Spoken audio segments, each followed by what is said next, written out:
প্রিয় শিক্ষক মণ্ডলী, আসসালামু আলাইকুম। সবাইকে শুভেচ্ছা স্বাগতম। আশা করি সবাই ভালো আছেন, সুস্থ আছেন।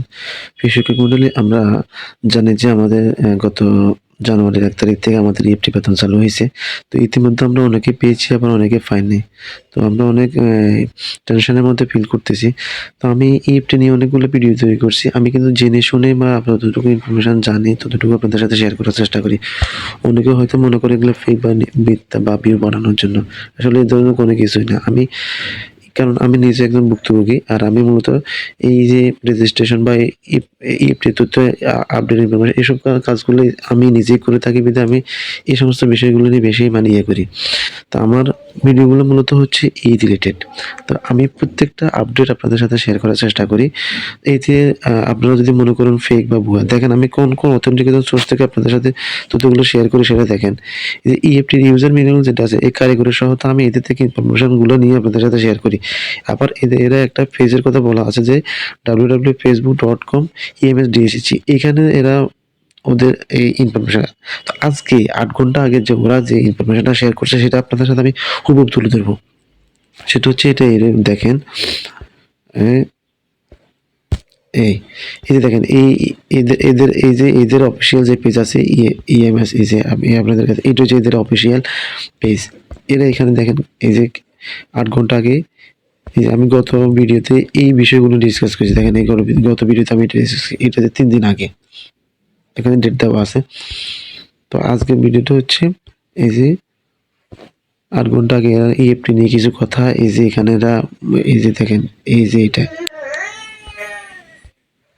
দেখেন এখানে স্পষ্টভাবে এরা সবকিছু বলে দেওয়া আছে। আপনারা এটা সুন্দর মতো করে দেখেন, এটা সুন্দর মতো দেখবেন। আমি আস্তে আস্তে ভিডিওটা পজ করে দেখবেন। হ্যাঁ, ওদের সাথে কথা বলে ওরা বলছিল যে বৃহস্পতিবারের মধ্যে মানে আজকের ভিতরে যদি কমপ্লিট করতে পারে টাকা পাঠানোর কথা বা ইএফটিতে ফেরানোর কথা। কিন্তু এখানে এরা আজকে এখন কোনো স্পষ্টভাবে কোনো কিছু উল্লেখ করে বলে নাই যে আজকে পাঠাবে বা কোনো কিছু বলবে, এরকম মানিয়ে দেয় নাই। বাট ওদের কারিগরি সহায়তার যে নাম্বারগুলো আছে সেই নাম্বারগুলো আমি আমার ভিডিও ডিসক্রিপশনে দিয়ে দিয়েছিলাম আমার অন্যান্য ভিডিওগুলোতে। তো এটা অনেকে মনে করে যে আমি মিথ্যা কথাগুলো বলতেছি বা ফেক কথাগুলো বলতেছি। আসলে আমি যতটুকু ইনফরমেশন পাই ততটুকু ইনফরমেশন আপনাদের সাথে শেয়ার করার চেষ্টা করি। কারণ আপনারাও যেমন এটার জন্য ওদের আগে বসে রয়েছেন, আমিও সেরকমভাবে আপনার সাথে সত্য কথাগুলো শেয়ার করতে পারলে আমার থেকেও ইয়ে লাগে। তো আপনারা কমেন্টে বিভিন্ন ধরনের ইনফরমেশনও জানতে চান, সেই তথ্যগুলো এখানে স্পষ্টভাবে আজকে এরা এখানে বলে দেওয়া আছে। দেখেন আমি শুরু থেকে পড়তেছি। এমপিএফটি নিয়ে কিছু কথা। ২১ জানুয়ারি ২০২৫ থেকে মাধ্যমিক উচ্চ মাধ্যমিক অধিদপ্তরাধীন শিক্ষা প্রতিষ্ঠানে এমপিভুক্ত সকল শিক্ষক কর্মচারী এমপিও এর অর্থাৎ ইএফটিতে প্রদান শুরু হয়েছে।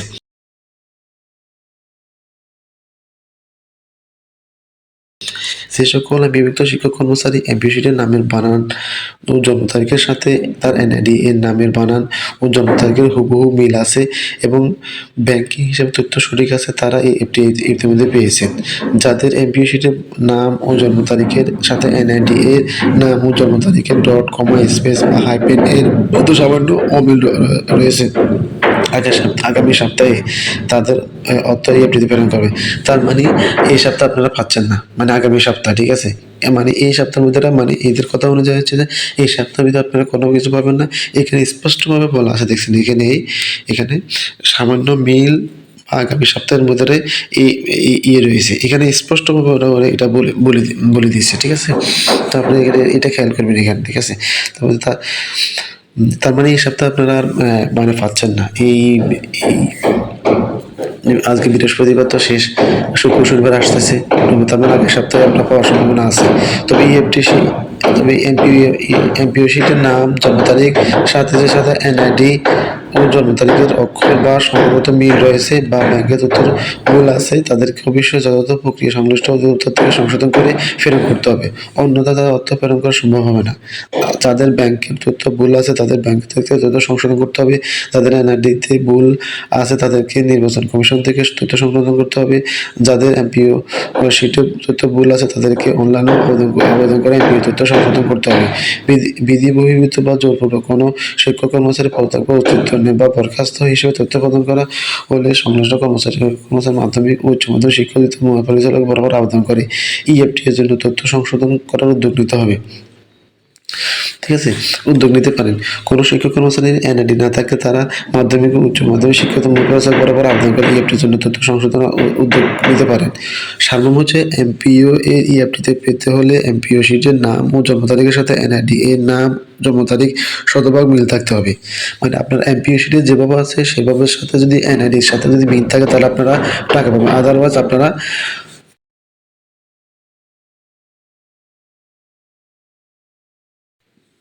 তো অন্যান্য তথ্যগুলো ঠিক করে তারপরে ইয়ে করতে হবে। এই যে হচ্ছে সর্বশেষের আপডেট।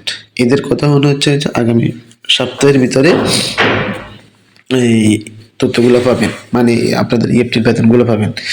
তো প্রিয় শিক্ষক মণ্ডলী, আপনাদের সাথে আমি আমার যে এদের থেকে যে ইনফরমেশনগুলো পাই সেটা আপনাদের সাথে শেয়ার করেছি। আপনারা ধৈর্য সহকারে ভিডিওটা একদম লাস্ট পার্ট দেখবেন, যে আমি এটা ভালো করে ফুড আপনারা বুঝছে তারপর আপনারা আমাকে মানে নক করি, ঠিক আছে? এখানে ওরা সুন্দরভাবে বলে দিয়েছে আপনাদের কম ভুলের জন্য কী করতে হবে।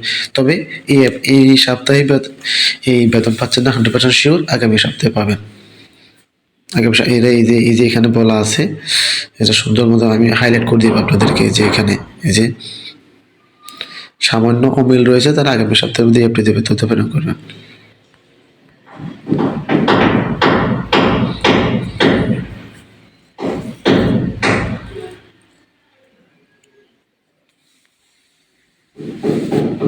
ঠিক আছে, ভালো থাকুন, সুস্থ থাকুন, আল্লাহ হাফেজ। Wish you all the best, number 2